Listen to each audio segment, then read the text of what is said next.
एक सवाल यह है कि जो काफ लीग और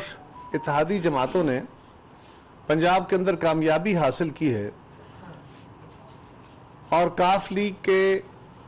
मेंबरान ने अपनी पार्टी वाबस्तगी के हट के और पार्टी डायरेक्शन से हट के वोट कास्ट किया है, जिसके नतीजे में हमजा साहब चीफ मिनिस्टर बन गए हैं, उसके ऊपर एक सवाल उठाया गया कि ये इमरान खान साहब और पीटीआई के मैंडेट पे डाका डल गया, मैंडेट चोरी कर लिया गया। दूसरा, पिछले 3-4 दिन से एक मुबाहिसा चल रहा था उससे पहले कि जी इस सारे अमल में पैसे चल गए हैं, कोई 30 करोड़, कोई 40 करोड़, कोई 50 करोड़, कोई तुर्की चला गया है, कोई मुल्क से बाहर चला गया है, कोई पैसा आ गया, कोई बोरियां आ गई, को पता नहीं क्या चल रहा था। तीसरा सवाल उसके बारे में है। चौथा एक टेक्निकल सा सवाल है कि इस सारे अमर में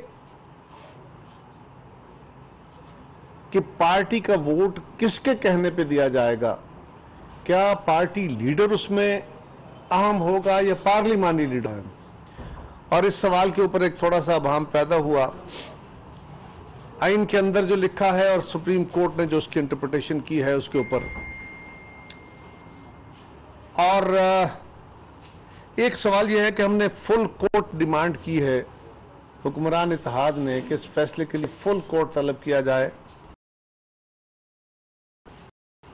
ताकि ये मामला वंस फॉर हल हो सके। और चौथा मेरा ज़ाती एक व्यू है,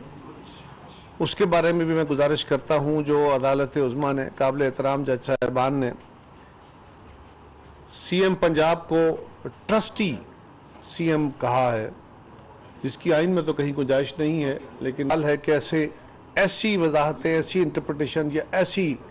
चीज़ें क्यों कर दी जाती हैं जो आइन से बज़ाहिर मुतसादम हो, उसकी गुंजाइश ना हो। और अगर वज़ीर आला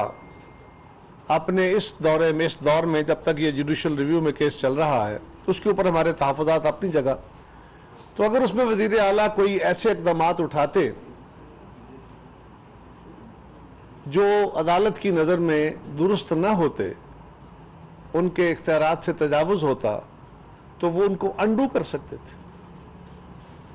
लेकिन उस ऑफिस को डिमोलिश करना या उसको छोटा करना, उसको ट्रस्टी कह देना,